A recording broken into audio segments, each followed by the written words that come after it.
सध्या मराठवाड्यात एकच चर्चा आहे. आकाशात रोज ढग येतात, वातावरण ढगाळ होतं, पण पाऊस मात्र पडत नाही. मग अशा वेळी आपल्या मनामध्ये सहज प्रश्न येतो की सरकार येथे कृत्रिम पाऊस का पाडत नाही? विमानाने रसायनाचे फवारून पाऊस का पाडला जात नाही? आज आपण यामागचं खरं वैज्ञानिक आणि व्यावहारिक कारण अगदी सोप्या भाषेत समजून घेणार. त्याआधी जर तुम्ही या यूट्यूब चॅनलवरती नवीन असाल तर या चॅनलला सबस्क्राईब करून घ्या. सगळ्यात पहिली आणि महत्त्वाची गोष्ट म्हणजे आकाशात दिसणारा प्रत्येक ढग हा पावसाचाच असतो असे नाही. जेव्हा ढग अरबी समुद्राकडून येतात तेव्हा ते कोकण आणि पश्चिम महाराष्ट्रात भरभरून पाऊस देतात.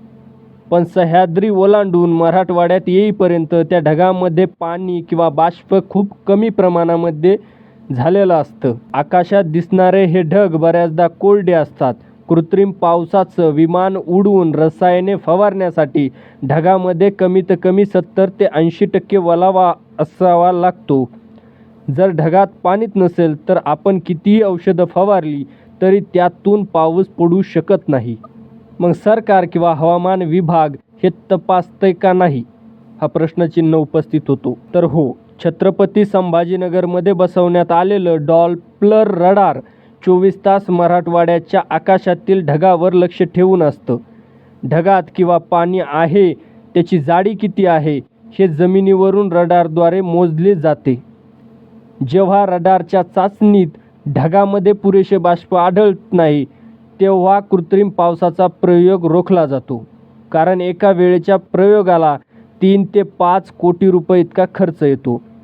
हवेत ओलावा नसताना विमान उडवलं तर पाऊस तर पडणार नाही, पण कोट्यावधी रुपये उघड्या डोळ्यांनी वाया. दुसरं म्हणजे सोलापूर आणि मराठवाड्यात याआधीच कॅपिक्स प्रकल्पांतर्गत कृत्रिम पावसाचे प्रयोग झाले आहेत.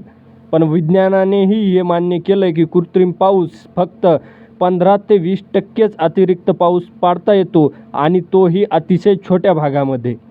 त्यामुळे निसर्गाची साथ नसेल तर निष्फळ प्रयोगावर अब्जावधी रुपये उधळण्यापेक्षा तोच निधी शेतकऱ्यांना पीक विमा आणि थेट मदत पाण्याच्या व्यवस्थापनासाठी वापरण्यावर भर दिला जातो असं शासन म्हणतं. थोडक्यात सांगायचं तर कृत्रिम पाऊस हा कोणतीही जादू नाही, त्याला निसर्गाच्या आणि हवामानाच्या नियमात राहूनच काम करावं लागतं.